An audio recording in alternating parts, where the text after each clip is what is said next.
स्वागत है आप सभी के 10 कदम दार ट्रेड में। ये कार्यक्रम आप अनुज मेरे साथ दिखेंगे और आपकी स्क्रीन पर आप देखें इंडिसेस आज के मतलब मॉर्निंग से लेकर अब तक के आप देखें लोवेस्ट ट्रैजेक्टरी पैकेट ट्रेड करते हुए इट्स 18,014 ऑन निफ्टी बैंक आपकी स्क्रीन पे करीब 42,540 पे।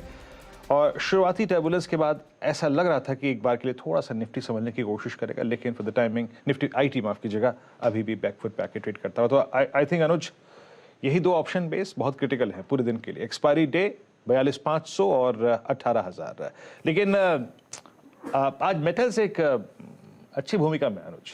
तो बिल्कुल वीरू, मेटल्स में एक ज़बरदस्त तेज़ी है और लोअर लेवल से, और इनफैक्ट पिछले 3 दिन से एक ट्रेड जो प्ले आउट हो रही है ब्यूटीफुली वो ये है कि हर डिक्लाइन में अगर आपने मेटल्स बाय किए हैं तो उसमें एक प्रॉफिट मिला है आपको। सुबह चर्चा भी हुई थी इसके ऊपर, लेकिन हाँ, निफ्टी और बैंक निफ्टी दोनों सपोर्ट कर रहे हैं उस लेवल को। 18,000 नहीं टूट रहा है और 42,500 नहीं टूट रहा। अच्छा, अब एक्चुअली इसमें ना दोनों तरफ की आर्गूमेंट हो सकती हैं। आप ये भी बोल सकते हैं कि 18,000 टूट नहीं रहा है, लेकिन 18,000 से कोई बहुत बड़ी रैली भी नहीं आ रही है। और सेम विद हाँ, लेकिन बैंक निफ्टी 42,500 को अच्छे से डिफेंड कर रहा है। 42,500 का जो लो है उससे एक अच्छा खासा आपको pull back, in fact Nifty bank का आप एक रिकवरी देखेंगे अगर फ्रॉम द लो तो वो अच्छी खासी दिखाई देगी आपको। करीब करीब मेरे ख्याल से 80 पॉइंट से ऊपर की रिकवरी इस समय बैंक निफ्टी में लो से आ चुकी है। और देखना ये यहाँ पर एक्सटेंड होती है कि नहीं होती है। करीब करीब ऑलमोस्ट 100 पॉइंट होने वाले हम बैंक निफ्टी में रिकवरी के। तो ये क्लियरली आपके लिए एक थोड़ा सा मोमेंटम। एक दो स्टॉक लेकर आइए जरा। बलरामपुर चीनी, कल जब मार्केट बंद हो रहा था तो इसकी कुछ कॉल्स जो out of the money calls थी वो उसमें काफ़ी इंटरेस्टिंग एक्शन था, और हालांकि बैन में था ये स्टॉक। हमने कल इसकी चर्चा की थी क्लोजिंग शो में। ये स्टॉक ग्रीन में। टाटा स्टील अभी भी काफ़ी स्ट्रांग बना हुआ है, और इंडिया बुल्स हाउसिंग, यूपीएल, ये सब एक्सपायरी प्लेज हैं बेसिकली। फेडरल बैंक, ये सारे के सारे थोड़े से एक्सपायरी प्लेज आपके लिए। आरबीएल बैंक, ये सब स्टॉक इस समय अच्छा काम करते हुए। चलिए लिस्टिंग पे भी जाएंगे, उसकी बात कर लेंगे, लेकिन अभी कुछ ट्रेड्स लेते हैं। 10 के दमदार ट्रेड्स में हमारे साथ इनक्रेड इक्विटीज़ के गौरव बिस्सा, प्रभुदास लीलाधर की शिल्पा राउत और manasjaiswal.com के मानस जायसवाल जुड़े हुए हैं। गुड मॉर्निंग शिल्पा जी, आपका व्यू मार्केट पर और इस समय आपकी कॉल। जी good morning Anuj ji and Virendra ji. जैसे आपने बोला कि निफ्टी में 18,000 टूट नहीं रहा है, लेकिन यहाँ पे डिबेट ऐसा भी है कि 18,000 पे रैली नहीं आ रहा है। द रीजन बीइंग अगर आप ऑप्शन चेन में देखेंगे तो 17,900 पुट में ना ज्यादा राइटिंग चालू हो गया है, तो विच मीन्स कि we can expect market to slide down more 50-70 points from here. तो बाइंग तभी आएगा, बट ऑफकोर्स 18,900 तक की आपको रैली आ सकती है। 6, 5, 4, 3, 2, 1। और आपकी स्क्रीन पर आप देखिए केविन की लिस्टिंग, और ये करीब करीब 366 रुपए के इशू प्राइस के अगेंस्ट लगभग 367 ऑन एनएससी एंड बीएससी पे करीब करीब 370 रुपए के आसपास अगर आप देखें सेटल होता हुआ 1% ऊपर। लेकिन मौजूदा सूरत हाल में बाजार की जो स्थिति है उसमें अगर आप देखें तो ये आप कह सकते हैं कि यस आपको लिस्टिंग गेन नहीं मिले, बट एक ठीक ठाक से अगर आप देखें जिस प्रकार का सेंटिमेंट है उसमें लिस्टिंग आप कह सकते हैं, but yes no listing gains. Aastha Jain हमारे साथ जुड़ चुके हैं। आस्था जी नमस्कार, कार्यक्रम में स्वागत है आपका। आस्था, आपकी राय, आई मीन कैसे अप्रोच करेंगे आप इस लिस्टिंग को? और अगर आप लिस्टिंग गेन के अगर आप देखें विचार से आए थे वो स्क्रीन पे नहीं है।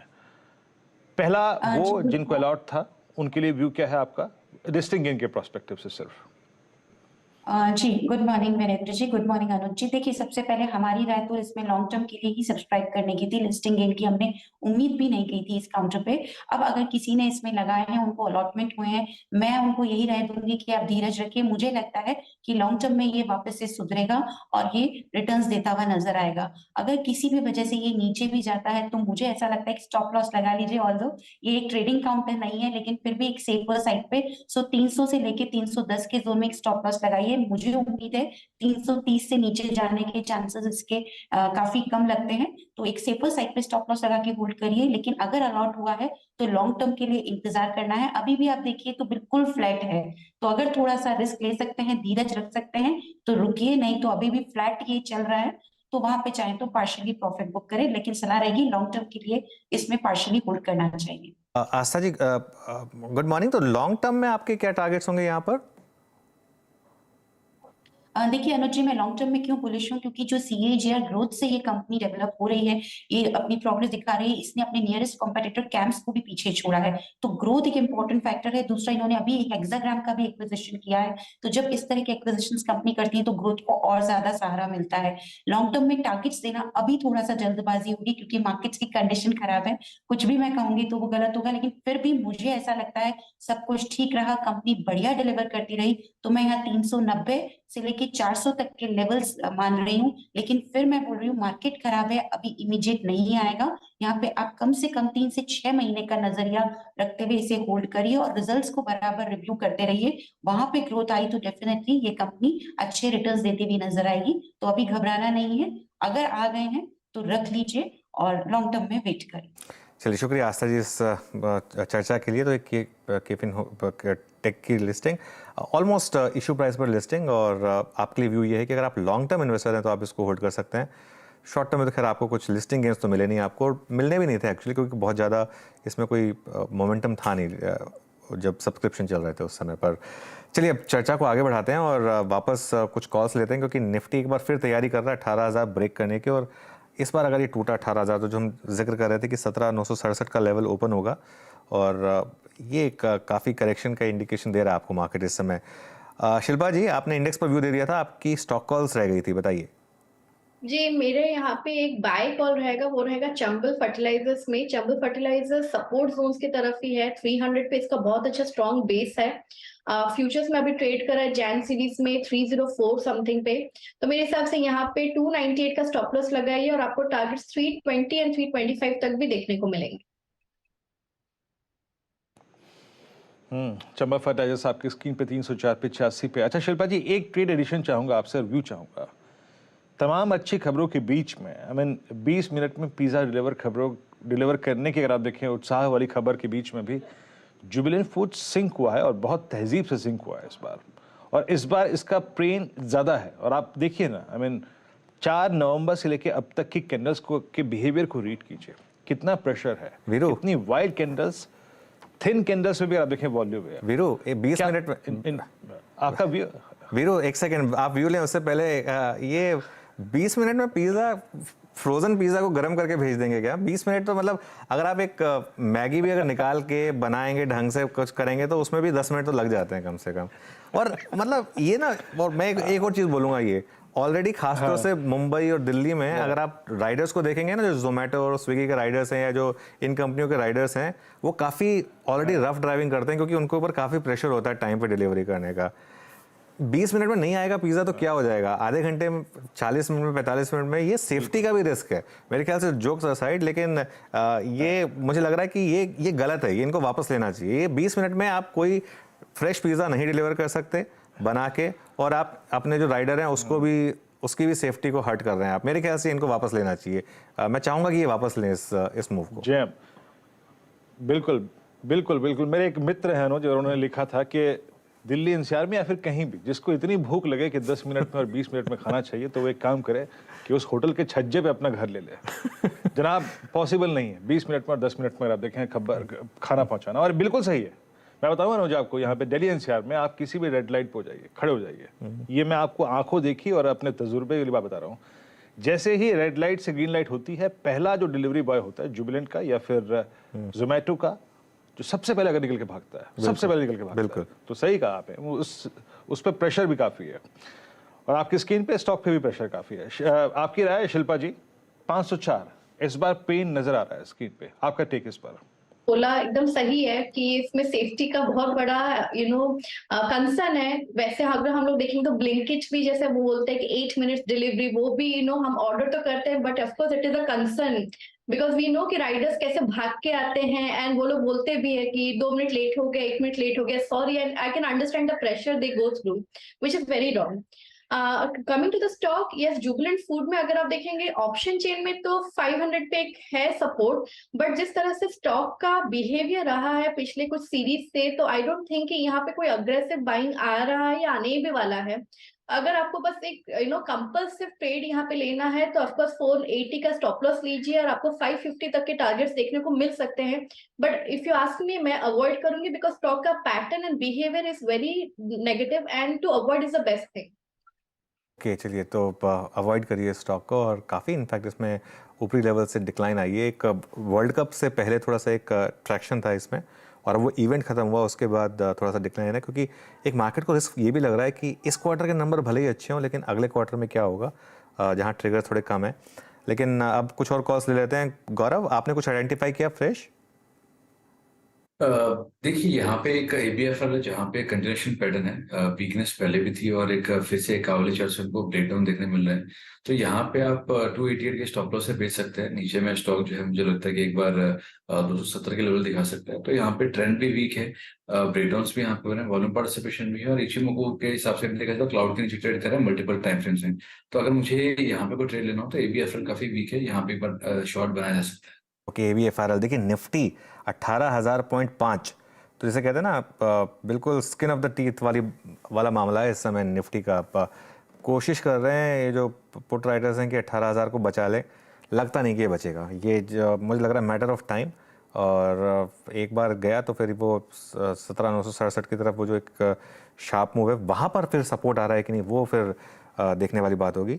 और इवन बैंक निफ्टी भी देखिए 42,529 रह रहकर ये भी 42,500 को टेस्ट कर रहा है। लेकिन एक नज़र हम निफ्टी पर ज़रूर रखेंगे, क्योंकि 18,001.7 इस समय 18,000.5 का लो था, और अब 18,001.7। एक बार देख लेते हैं प्रेशर कहाँ से आ रहा है। ये जो फ्रेश डिक्लाइन है, इसमें प्रेशर जो आ रहा है मार्केट के ऊपर, वो कहाँ से आ रहा है?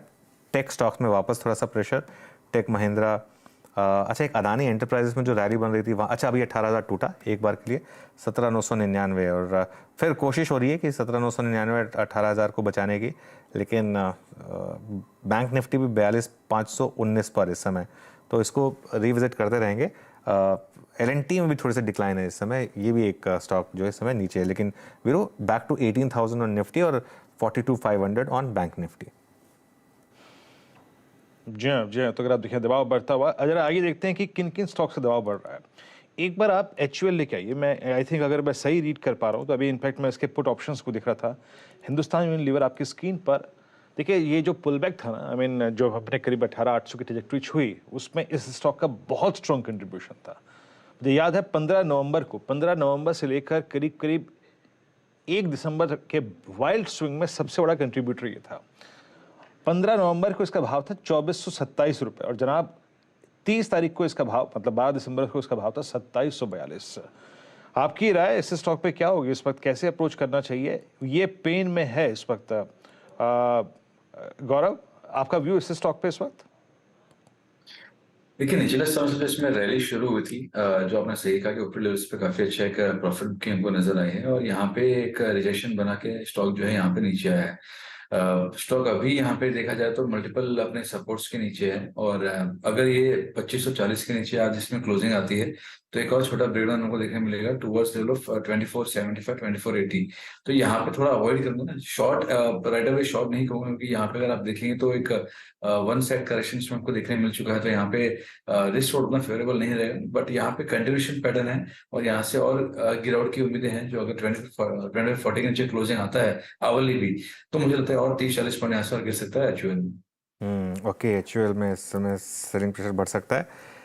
निफ्टी अभी भी कोशिश कर रहा है 18,000 को डिसाइसिवली ना ब्रेक करे, सक्सेसफुल होता है कि नहीं? बैंक निफ्टी 42,500 पर इस समय। मानस, आपकी फ्रेश कॉल इस समय की?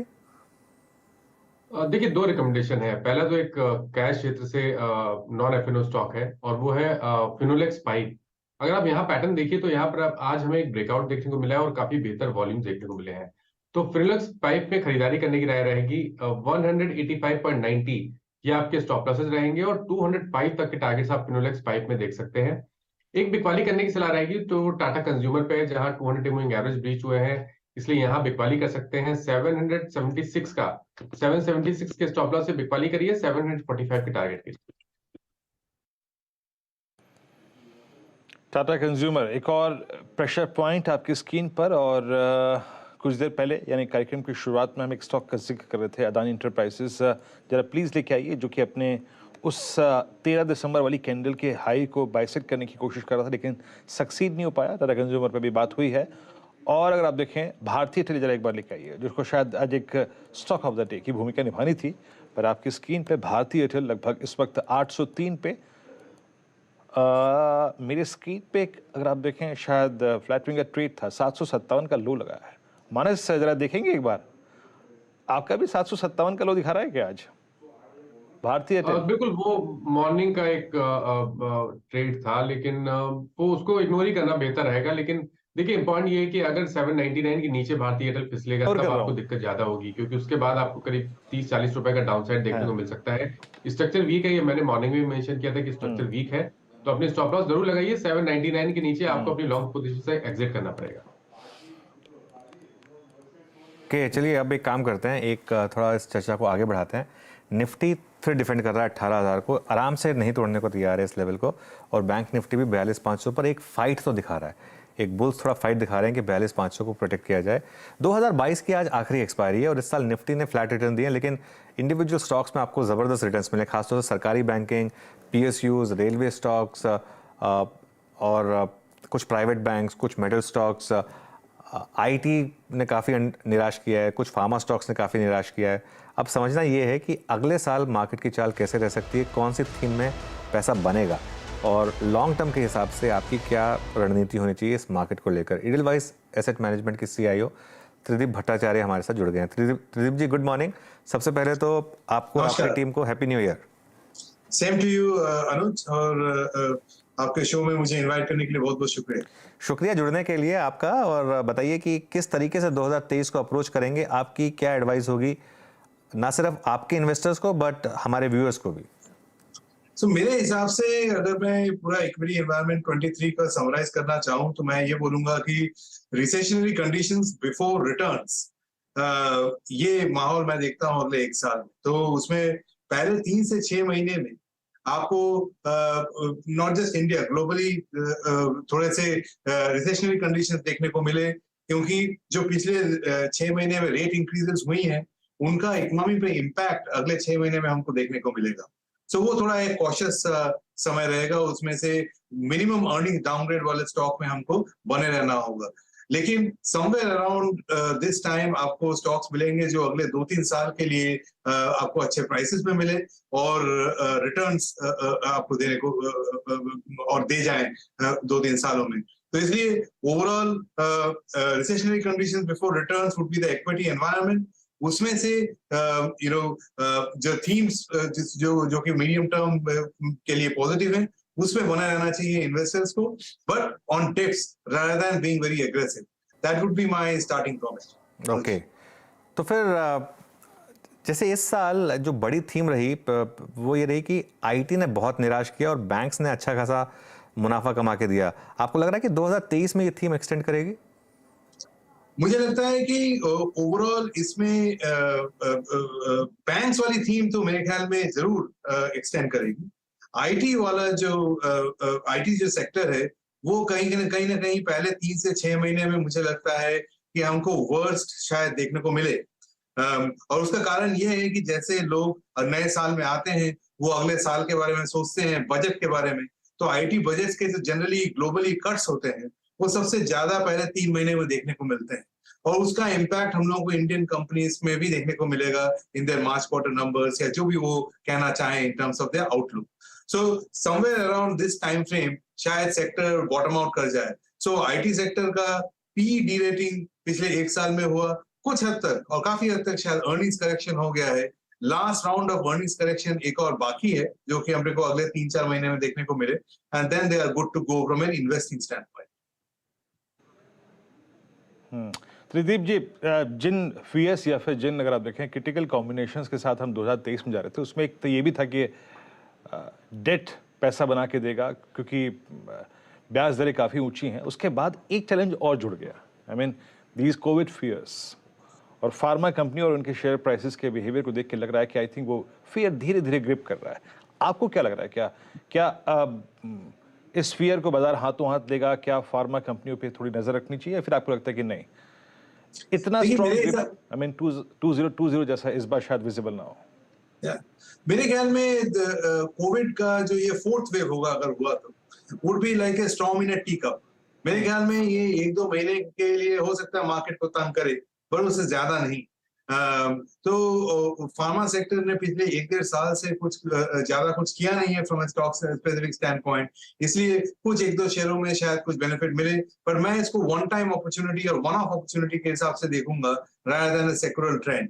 मुझे नहीं लगता है कि उसमें से बहुत ज्यादा कुछ निकल के आने वाला है।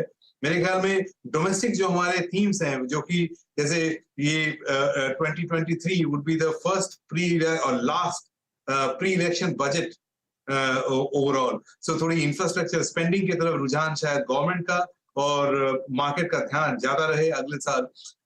फिर जैसे हमने पहले बात करी फाइनेंशियल्स में, ओवरऑल इतने अच्छे, इतना लंबा हमने को एसेट साइकिल देखने को मिला, काफी एनपीए हमारे पीछे ऑलरेडी छूट चुके हैं और सामने क्रेडिट ग्रोथ आना बेहतर है।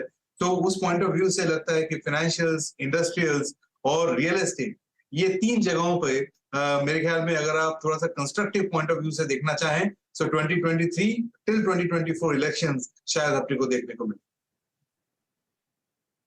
ओके, तेजी भी एक और चीज़, आई मीन अगर आप देखें जो लास्ट बजट स्पीच थी, आई मीन निर्मला मैम की, उसमें जहाँ पे उन्होंने जो capital outlay towards I think जो इंफ्रास्ट्रक्चर का था, उसमें करीब 35% का इजाफा किया था, 7.5 ट्रिलियन। और आप देखिए ना, वो साल मतलब ये करीब 10 महीने 12 महीने कैपिटल गुड्स ने, इंफ्रास्ट्रक्चर ने पैसा बना के दिया, चाहे वो इंफ्रास्ट्रक्चर कंपनियां हो, कैपिटल गुड्स कंपनियां हो। Look at L&T, star price performer रहा। क्या 2023 की भी ये थीम कंटिन्यू करेगी? मेरे हिसाब से जो ये रिजल्टिंग यस, इसमें से हमको ये ध्यान में रखना होगा कि कुछ शेयर्स अच्छे खासे चले हुए हैं, सो उसमें से अपने को वो शेयर चूज करने होंगे जो कि गवर्नमेंट का इंफ्रास्ट्रक्चर पुश और medium term point of view से जिसके अर्निंग्स एस्टिमेट आने वाले। आज से 1 साल पहले ये सारे स्टॉक सस्ते होते थे, लेकिन अभी 1 साल बाद इसमें से कुछ स्टॉक्स चल गए हैं, तो कुछ स्टॉक्स अभी भी चलना बाकी है। हालांकि सेक्टर में तेजी बरकरार रहेगी, कहने का मतलब ये थोड़ा सा सिलेक्टिव होने की जरूरत है, बट ऑन एन एवरेज अगले 2 से 3 साल में ये सेक्टर मेरे ख्याल में अच्छा खासा आपको पैसे बनाने की देने की ये लगता है। केवल इंफ्रास्ट्रक्चर ही नहीं, इसमें डिफेंस को भी अगर आप जोड़ लें तो ये सारा मैन्युफैक्चरिंग के सबसेट में आता है। ये सारे शेयर्स और इनसे रिलेटेड जुड़े हुए शेयर्स शायद इन्वेस्टर्स के लिए काफी बेहतर कर जाए। अच्छा, 2022 खासा खराब रहा डिजिटल स्टॉक्स के लिए और न्यू एज स्टॉक्स के लिए। ये जो एक कहते हैं 2021 में हमने एक यूफोरिया देखा था इन स्टॉक्स में, और 2022 में पूरा का पूरा उसके उलट। 2023 में आपको लग रहा है कि वापस कुछ अपॉर्चुनिटी है इन स्टॉक्स में जो 70-75% गिरे? जैसे मैं सुन रहा था कुछ लोग बोल रहे थे पीबी फिनटेक या पेटीएम या इवन जोमेटो, यहाँ पर एक बार्गेन बाइंग अवेलेबल है। आप मानते हैं इस चीज को? मेरे हिसाब से तो पहली बात जनरली आपके दर्शकों के लिए, जहां भी इन्वेस्टिंग पॉइंट ऑफ व्यू से यूफोरिया देखें, उससे जितना दूर रहे उतना बेहतर है। सो फॉर्चुनेटली हमने उसका जो पहला लेग है, जो डाउनसाइड वाला लेग है, इसलिए हम लोगों ने एडवाइस में उसको अच्छी तरीके से अवॉइड किया।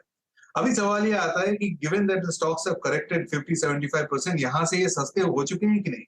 सो मेरे हिसाब से ये पूरी हद तक अभी उनका जो डाउनवर्ड जर्नी है ये कंप्लीट नहीं हुआ है, और उसका कारण ये है कि जो हम पहले देख रहे थे 2021 में, जैसे आपने जिक्र किया, वो उनका जो हम कहते हैं सुपर नॉर्मल अर्निंग्स था, क्योंकि उससे पहले हम लॉकडाउन में सब घर के अंदर बंद थे और सारा हमने डिजिटली काम किया, तो उसमें जो अर्निंग्स बनते हैं वो काफी सुपर नॉर्मल अर्निंग्स थे, मतलब नॉर्मल से काफी ज्यादा अर्निंग। वहां से अभी अर्निंग्स नॉर्मलाइज हो गया है। सो कुछ हद तक मेरे ख्याल से अर्निंग्स अभी मीडियन पे आया है।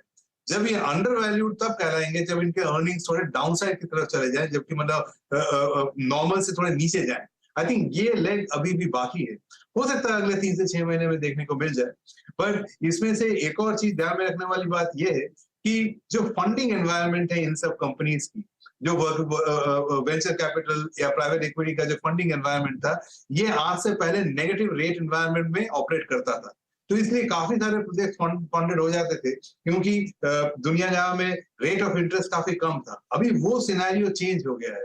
तो इसके मद्देनजर रखते हुए थोड़ा सा फ्यूचर को पिछले सेम लेंस से देख नहीं सकते हैं, थोड़ा उसको अलग तरीके से देखना होगा, इन द सेंस थोड़ा सा ध्यान प्रॉफिटेबल कंपनीज की तरफ ज्यादा होना चाहिए इन न्यू एज कंपनीज में से भी। और दूसरा इस बात का ध्यान रखना चाहिए कि अगर मान लीजिए कंजम्पशन में कोई सॉफ्ट स्पॉट आता है, जब ये हम लोगों को अंडर अर्निंग फाइनेंशियल स्टेटमेंट मिले तब ये शायद इंटरेस्टिंग हो। बाकी कुछ जैसे ऑनलाइन डिजिटल टाइप के जो प्लेस है ये हमारे साथ बने रहेंगे, तो this will be A structural play, but valuations पे क्या प्राइस पे हम उठाते हैं वो काफी मायने रखता है। और मैंने आपको शायद एक फ्रेमवर्क डिस्क्राइब किया जो ध्यान में रखना चाहिए while picking some of these stocks. अच्छा प्रदीप जी, आखिरी प्रश्न मैं आपसे पूछूंगा। ऑटो स्पेस में अभी कुछ देर पहले हमारी कैपिटल गुड्स की बात हो रही थी, इंफ्रास्ट्रक्चर की बात हो रही थी। ऑटो के लिए 2022 बहुत अच्छा रहा। पेंट अप डिमांड पूरी अगर आप देखें कंटिन्यू कर रही थी, कंपनियों के लॉन्चेस बहुत स्ट्रॉन्ग थे, बुकिंग्स अगर आप देखें और डिलीवरी डेट्स काफ़ी एक्सपेंड भी कर रही थी। ऑटो के लिए 2023 कैसा रहेगा? और जो मैंने शुरू में जिक्र किया था कैपिटल गुड्स और इंफ्रास्ट्रक्चर, उसको देखते हुए क्या कमर्शियल व्हीकल सेगमेंट में आपका इंटरेस्ट ज़्यादा होगा या नहीं होगा? ये बहुत ही क्रिटिकल सवाल है और इसको मैं ऑटोज को मैं देखता हूँ एज इंटरेस्ट रेट सेंसिटिव। सो जैसे पिछले साल में या पिछले 6 महीने में आप देखें कि इंटरेस्ट रेट में काफी बढ़ोतरी देखने को मिली। सो इसका हो सकता है 2023 में पर्टिकुलरली टुवर्ड सेकंड हाफ में आपको थोड़ा सा डिमांड में वेनिंग इम्पैक्ट देखने को मिले। इसलिए ऑटोज में अनइक्विवोकल जो बुलिश एनवायरनमेंट था वो शायद 2023 में ना रहे। सो ये ऑटोज में अभी थोड़ी सी ज्यादा सिलेक्टिव होने की जरूरत है और इन दैट कॉन्टेक्स्ट सीवीज शायद बेहतर करें, but PVs passenger vehicles and two wheelers में जितनी तेजी शायद 2022 में देखने को मिली उतना शायद हम लोगों को 2023 में देखने को ना मिले। थोड़ा सा पेंट अप डिमांड नॉर्मलाइज हो। जो ये बुकिंग में हमने को काफी सारा पेंट अप डिमांड देखने को मिला वो नॉर्मलाइज होगा और जनरली शेयर्स ऐसे माहौल में बहुत ज्यादा अच्छा नहीं करते हैं। तो ऑटो सेक्टर में मैं सिलेक्टिव रहूंगा, सीरीज की तरफ थोड़ा ध्यान ज्यादा रखूंगा और जनरली ओवरवेट शायद ना रहूं। ओके प्रदीप जी, बहुत बहुत शुक्रिया आप इस कार्यक्रम में शामिल हुए। 2023 को लेकर अपना आउटलुक शेयर किया। बहुत बहुत शुक्रिया सर इस कार्यक्रम में जुड़ने के लिए और एक बार फिर से आपको 2023 की अग्रिम शुभकामनाएं। आपको, आपकी टीम को, आपके परिवार को बहुत बहुत शुभकामनाएं इस वर्ष की। Thank you. अब एक काम करते हैं, निफ्टी को स्क्रीन पे लेके आइए। 18,000, जी हाँ 18,000, इसको डिफेंड करने की एक्सपायरी डे में पूरी पुरजोर कोशिश जारी है और उतने ही लॉसेस अगर आप देखें हैं। आई मीन थोड़ा आईटी हल्का सा रिकवर हुआ था लेकिन फिर कोलैप्स होता हुआ, बट स्टिल अगर आप देखें तो इंडस्ट्रीज में 0.5% के आधा % के नुकसान है। शिल्पा जी, आपका आखिरी में कोई ट्रेड जो समझ में आ रहा हो इस वक्त?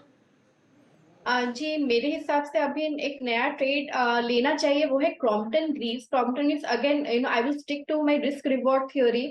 330 जोन्स के अराउंड इसका अच्छा सपोर्ट है, अभी 335 चल रहा है। अगर व्यू सही जाता है तो रिस्क बहुत कम है और upside is open till 380 zones. तो मेरे हिसाब से एक नया ट्रेड क्रॉम्पटन ग्रीव्स में भी आप ले सकते हैं। ओके शिल्पा जी, बहुत बहुत शुक्रिया आप इस कार्यक्रम में शामिल हुई और सभी स्टॉक्स और इंडस्ट्रीज पर आ रखी है आपने। और एक बार जरा मार्केट ब्रेथ लेके डायरेक्टर साहब, एट 18,008 मतलब जब 18,008 दोनों ही इंडस्ट्रीज अपने ऑप्शन बेस पे हैं और एक्सपायरी डे, और याद रखिएगा ये वीकली नहीं, ये मंथली कॉन्ट्रैक्ट की एक्सपायरी है, तो इंडस्ट्रीज के साथ साथ स्टॉक्स के ऑप्शंस भी आप देखें अपनी भूमिका निभाएंगे। 1012 एडवांसेस डिक्लाइन 1767, ब्रेथ मार्केट की कमजोर है, नो डाउट अबाउट दैट। और डेरिवेटिव्स की ब्रेथ लेके आइए जरा एक बार कि वायदा कारोबार में क्या हो रहा है। वहाँ सुबह जब हमने इस आंकड़े को देखा था तो उस वक्त करीब करीब 5 एडवांसेस थे, 5 एडवांसेस, और करीब करीब 72 में शॉर्टिंग हो रही थी, लॉन्ग अनवाइंडिंग काफ़ी में थी। इस वक्त का जरा अगर आप आंकड़ा देखें तो नो डाउट अगर आप देखें तो पेन तो है ही। अभी आपको मैंने कैश की जो दिखाई थी थीम, मतलब कैश के जो आंकड़े दिखाए थे उसमें करीब 1700 डिक्लाइंस और करीब 1200 एडवांसेस। डायरेक्टर साहब वो थीम है तो बता दीजिए, अदरवाइज मैं आगे बढ़ता हूँ। मतलब डेरिवेटिव्स वाली, उसमें लॉन्ग शॉर्ट का कॉम्बिनेशन अभी आई थिंक वो डेटा अपडेट नहीं हुआ है, जब वो डेटा अपडेट होगा तो फिर इस पर बात करेंगे। बहुत बहुत शुक्रिया आपका गौरव इस कार्यक्रम में शामिल होने के लिए और मानस इस कार्यक्रम में शामिल होने के लिए, सभी स्टॉक्स और इंडस्ट्रीज पर आने के लिए। फिलहाल एक ब्रेक है और ब्रेक के बाद जब लौटेंगे तो शुरू करेंगे ट्रेडर्स हॉटलाइन। नीरज जी आपके साथ उपस्थित होंगे। छोटा सा ब्रेक लेके हाजिर होते हैं।